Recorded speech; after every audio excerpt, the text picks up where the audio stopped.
The government of the Gambia has announced an increment of immigration fees for non-Gambians in the 2023 budget.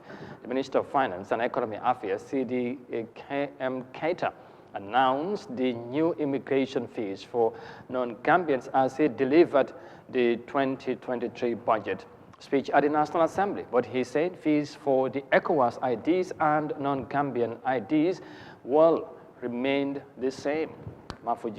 Moses Imendirada has more details of that in this report. The Gambia has drawn the curtains on the 2022 budget and is now looking forward to opening a new chapter with the 2023 budget. But the new budget comes with significant changes that include increments to fees paid by non-Gambians for the right to stay in the country. Following the outbreak of the coronavirus pandemic and the Ukraine war, global economic prospects have worsened and the impact has trickle-down effects on the Gambia's economy. The increments are therefore inspired by the government's commitment to build resilience and reinforce macroeconomic sustainability and boost revenue amid the economic hardships around the globe. The Minister of Finance and Economic Affairs, CD Keita, announced the changes. There are 14 elements. ECOWAS cards, ECOWAS ID cards, currently 400, will remain the same.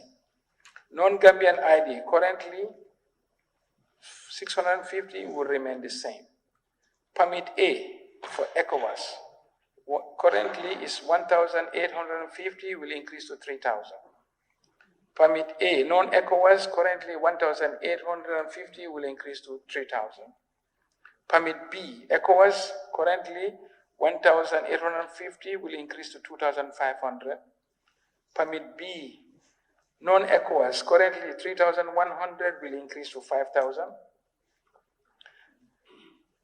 7 alien card, currently 1,500, will increase to 2,500. Entry visa, currently 3,000, will increase to 7,000. Entry clearance, currently 3,000, will increase to 7,000.